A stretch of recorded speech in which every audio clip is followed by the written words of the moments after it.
Hi, I'm Robert Osborne. Up next on our Salute d'Adolphe Menjou, we bring you a film released by MGM starring Clark Gable and Deborah Carr, with Adolphe Menjou, Ava Gardner, Edward Arnold, and Sidney Greenstreet.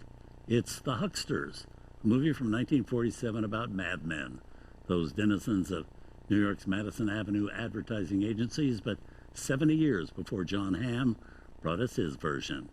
Now, two of the main men in this movie, Adolphe Menjou and Clark Gable, had a long history together at this point, actually a relationship which began in the silent film era, when Gable appeared as an extra in a film starring Menjou titled Forbidden Paradise.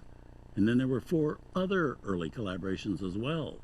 The 1931 film The Easiest Way, where Menjou was very much the star and Gable an up-and-comer. Then there were three films from the days when Gable was not only the star, but the biggest star in all of Hollywood, and Menjou had comfortably settled into supporting parts.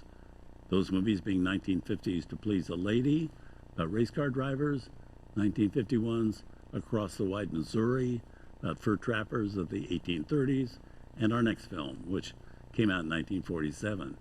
For many people, this was their first introduction to British actress Deborah Carr, Carr spelled K-E-R-R. Now, MGM had recently signed Deborah to a long-term contract, and they knew that by putting her in a film with Gable, everybody would see her, because everybody went to see every movie Clark Gable was in. I mean, there was no more visible way to launch anyone in Hollywood in the 1940s than to put them in a film with Clark Gable. And indeed, the movie's tagline was written so audiences would not only remember Deborah Carr's name, but know how to pronounce it properly. That tagline reading, "Gable's new star is Deborah Carr. Carr rhymes with star."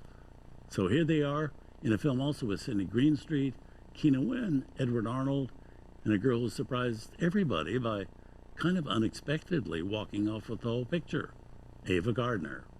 From 1947, The Hucksters.